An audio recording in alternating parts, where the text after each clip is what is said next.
परिस्थिति है, पंजाबी वाली भाषा है, पंजाबी को हमारा प्रेम हो सकता है, लेकिन आज भौगोलिक स्थिति से आज हरियाणा में, इसलिए नारा मैंने किया था उस समय, हरियाणा एक, हरियाणा में एक। आज हमको इस हरियाणा से अलग करके देखेगा तो ये भी दुविधा हमारे लिए खड़ी हो जाएगी। आज हरियाणा के ऊपर उतना ही प्रेम स्नेह और दायित्व हमारा है जितना किसी और का है। इस बात को 78 साल हो गए मित्रों, इस भूमि के ऊपर हम काम करते हैं, या शिक्षा लेते हैं, व्यापार करते हैं, खेती करते हैं, या काम करने के लिए उसका कहीं ना कहीं थोड़ा सा संकोच है। लेकिन लाखों लोग जो अपना धर्म परिवार छोड़ करके और जो भारत देश है, स्वतंत्र देश है, इसकी ओर चल पड़े और जो उनके साथ बीती, उसका वर्णन करना वास्तव में बहुत ही महत्वपूर्ण है। मुझे तो सर उस समय जो घटनाएं हुई, हमारी दादी जी, हमारी नानी जी वो सुनाती कि कैसे कैसे निहत्थे हम 3 मिनटों में ही घर से निकले, कोई सामान साथ लेकर के नहीं चल नहीं सकते थे, क्योंकि उस समय मन में कई भाव जागृत थे। एक बात कही जाती है कि वहां से जो लोग आए अपनी जान बचाने के लिए आए, हम सत्य है, ये पूरा सत्य नहीं है। सत्य तो ये है कि उनको अपने देश भारत से प्यार था, इसलिए घर छोड़कर के वहां से उन्होंने अपने धर्म पर अडिग रहकर के अपने जीवन यापन मन में विचार किया कि मुझे अपना धर्म नहीं छोड़ना, इसलिए घर छोड़ा। केवल जान बचानी होती तो धर्म परिवर्तन करके वहां भेजा, कोई यहाँ बचती, कुछ नहीं जानता था, ऐसा भी रहता, मकान भी रहता, धर्म भी रहती, लेकिन उन्होंने उस धर्म को, उस मकान को, उस व्यापार को, उस खेती को सबको छोड़कर, ठोकर मारकर अपने जीवन में कोई संस्कार है देशभक्ति का, उस राष्ट्रभक्ति के संस्कार को लेकर धर्म के प्रति निष्ठा को रख करके और वहां से निकले और यहाँ पहुंचे। कांग्रेस ने इसे बुला दिया, तो उन्होंने कभी शब्द को याद नहीं किया कि लाखों लोग शहीद हुए हैं, उनकी शहादत की कीमत पर देश आजाद हुआ है और आज उनको को याद करना चाहिए, उन्हें छोड़ दिया। मैं आज 2 बच्चों का आभार व्यक्त करना चाहता हूँ कि पूर्व में तो जैसा बताया 2008 में स्वामी रामदेव जी और हंस जी, यदि तो पंचम शहीद स्मारक समिति का गठन किया कि लाखों लोगों की शहादत को याद कर रखा जाए, तो उनका स्मारक बनाया जाए। ये उसी क्षेत्र के अंदर तो हरियाणा में ही स्मारक के लिए अंदर तैयारी की जमीन की और बाद में आप सबका दिल से बहुत बहुत स्वागत और धन्यवाद करता हूँ। मित्रों, आज का ये विषय इस बात करने के लिए हम एकत्र हुए हैं कि वह केवल इतिहास का एक पन्ना नहीं है, यह लाखों दिलों का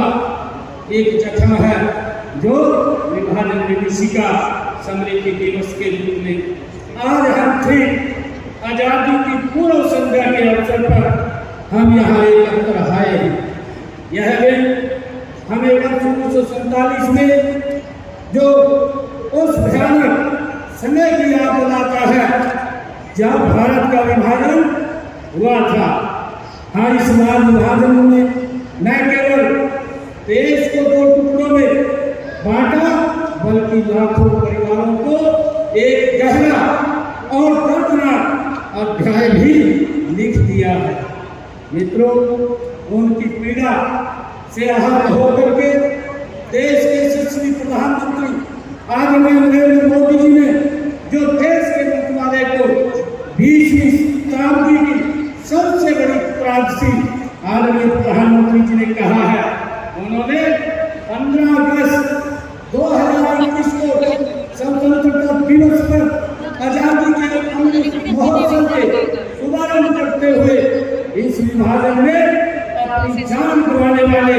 लोगों की याद में विभाजन इसी का स्मृति दिवस मनाने की घोषणा देश के यशस्वी प्रधानमंत्री आदरणीय नरेंद्र मोदी जी ने की है। उस समय माननीय प्रधानमंत्री जी ने जो शब्द कहे थे, उन्होंने कहा था कि देश के बंटवारे के दर्द को कभी भुलाया नहीं जा सकता। नफरत और हिंसा की वजह से हमारे लाखों बहन और भाइयों को विस्थापित होना पड़ा और अपनी जान तक उन्होंने गंवानी पड़ी, ये आदरणीय प्रधानमंत्री जी ने कहा था। और मुझे जो माननीय धर्मदेव जी महाराज ने कहा, ये सबसे पहले 2008 में देश विभाजन विभीषिका का शुभारंभ किया गया। साथियों, आपको ये याद भी होगा कि आज के ही दिन वर्ष 2022 में विभाजन विभीषिका जो स्मृति दिवस है के उपलक्ष्य में पहला राज्य स्तरीय कार्यक्रम ये कुरुक्षेत्र में किया गया था और दूसरा आयोजन भी इसका कुरुक्षेत्र में ही किया गया था। मित्रों, मैं आप सबको ये बताना चाहूँगा कि इस विभाजन विभीषिका का जो तीसरा आयोजन था वो फतेहाबाद में किया गया और ये विभाजन विभीषिका का चौथा जो दिवस है ये फरीदाबाद के इस पवित्र भूमि पर